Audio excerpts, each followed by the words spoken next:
So this is a statement by the people. The Honorable Eugene Wamalwa, who probably Jeremiah Kioni, the Secretary General of Jubilee, is with us. We also have former Governor Waititu, and we have senators here, as you can see. The Senate Minority Leader, Senator Fukitui, Nombua. We have ranking members like Mheshimiwa Member for Dr. Makali from Kitui Central. We have Senator Maanzo here, Senator Agnes Kavindu, and Mheshimiwa Mule, a ranking member. He's right here behind me, member for Matungulu. Mheshimiwa Kemilu, member for Kaiti. Where is Mheshimiwa Kemilu? He's right here. Yeah, I'm taller than him. Mheshimiwa Mawade, member for Embakasi South, and a team of MCAs from there. Mheshimiwa Mwalika. Where is Mheshimiwa Mwalika? Ah, that one is tall. It's okay. Member for Gitui Rural. Mheshimiwa, Philip Kisia, as you know, has effectively taken over as the CEO for a coalition. Mheshimiwa Philip Kisia is right there. And we have Speaker Kitui County, I've seen him. Kitui County Assembly, I've seen him. And MCAs from Kitui can also raise their hands. We've seen them. MCAs Nairobi. Yeah, well done. Machakos MCAs, I think there are some here. Very good. Actually, the reason I say that, because it's the tail end of my statement. I'll be talking about Honorable Farah Malam, and he's been a party member for WIPA. So you see a representative group of members of that party. Fellow Kenyans, let us first pay tribute to three immediate Kenyans who left their marks on our republic. Professor Abdallah S. Bujra passed away on January 7th, 2025.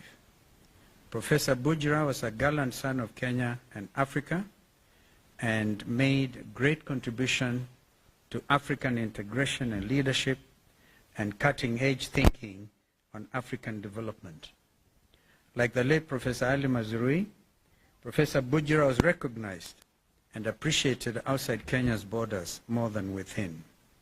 He served the continent as the first full-time executive secretary of the Council for the Development of Economic and Social Research in Africa, one of the premier research institutions in our continent, as well as the Organization of African Union, OAU, as it then was, in various capacities, including as a CEO of the International Panel of Eminent Personalities between 1998 and 2000. He was a founding director of boards of Muhuri and Katiba Institute in Kenya. Russian Wara was an incredible writer who sadly passed away this week from a battle with cancer. Her words, printed and written every week in different publications, both home and abroad, left a lasting impression, speaking truth to the heart. Whatever the subject, Russian questioned and demanded accountability. She was one of a kind, and compromising and apologetic in Kenyan. Yesterday evening, we learned of the passing on of senior counsel, our sister Judith Ongori. Ongori was an accomplished and celebrated family and human rights lawyer in Kenya. The region, in Kenya, the region and the international stage. Gender equality and equity were her forte. She took on many cases pro bono and contributed to the intellectual input in the constitutional making process. I know the senior bar council have been on this, led by the chairman of senior bar council, Fred Ojambo. And a lot is going in that space in celebrating the life of our sister senior counsel Judith Ongori. In their honor, let us have a minute silence. January the 12th, Public Service Cabinet Secretary Justin Muturi in a stunning during a press conference, outlined in shocking detail the harrowing tale of his son, Leslie Muturi's abduction on June the 22nd, 2024, while in the company of Embakasi West MP Honorable Mark Mwenje and driver Marangui Manyara. Honorable Muturi, who was serving as the Attorney General of the Republic of Kenya at the time of his son's abduction, said that he had been waiting for answers for the last 6 months as to why his son was abducted. What should be of concern to any law-abiding citizen is that Honorable Muturi, as Attorney General of the Republic of Kenya, sat on the National Security Council, the top security organ in the country. Honorable Muturi has been seeking answers for the past 6 months, and they have not been forthcoming to someone so senior in the Kenya Kwanza regime. So senior should be a matter of grave concern to all of us. Following Honorable Muturi's statement, the Director of Criminal Investigations, Mr. Amin, invited the Cabinet Secretary to record a statement. If the idea was to cower Honorable Muturi into silence, they picked on the wrong man. If the bombshell of the Sunday statement was not enough, Honorable Muturi's signed statement clearly and squarely pointed the blame at the main culprit behind the inhuman abductions. A man who joked, made light of the abductions and Gen Z's demonstrations, a man who placed one phone call inside of the State House Nairobi Pavilion to the National Intelligence Service Director General, Nuruddin Haji, and had Leslie Muturi released within an hour. That man, as you have previously stated, is President William Ruto. Fellow Kenyans, the revelations by Secretary Muturi on the identity of the Commander-in-Chief of the abduction squads is quite telling. If the Attorney General of the Republic of Kenya cannot get answers to the whereabouts of his son, who can? If the Attorney General cannot get his phone calls answered by junior staff, such as the DG of NIS, of the DCI Director, who can? If the then Interior Cabinet Secretary, Professor Kithure Kindiki, and PS Raymond Omolo are furnished with lies by their juniors, what is the state of the Kenya Kwanza regime? Fellow Kenyans, the Kenya Kwanza regime has established command and control structures outside of the Constitution of the Republic of Kenya, carrying out illegal and criminal activities against Kenyans.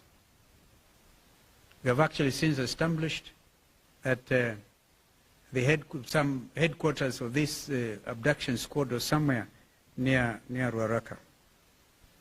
As you have previously stated, William Ruto is a commander-in-chief of the abduction squads. This has been clearly demonstrated by his own public pronouncements on the abductions, as well as those of his conceited cronies in government. Kenyans and the international community should read between the lines. Mr. Ruto and his lieutenants' chest thumping over 2 weeks ago in Bungoma was not only a gross violation of Mr. Ruto's oath of office, it also bore all the hallmarks of a dictatorship and a crude attempt to instill fear in Kenyans by subduing them into silence. Mr. Ruto's dictatorship, which now kidnaps and tortures people in underground prisons, must be considered as a renegade criminal enterprise. And this in accordance with the ICC's Rome Statute. And for the avoidance of doubt, the Director General of NSIS could not be held responsible alone. The ICC statute talks about the person bearing the highest responsibility. And that is not Nuruddin Haji, that is William Samoei Arap Ruto. the People's Loyal Opposition will not sit back and allow this disgraceful attempt to take us back into the dark days of fear and oppression. We shall lead from the front. You've actually demonstrated leadership from the front because you've been in court. We'll fight them in court, we'll fight them in the streets, we'll fight them everywhere.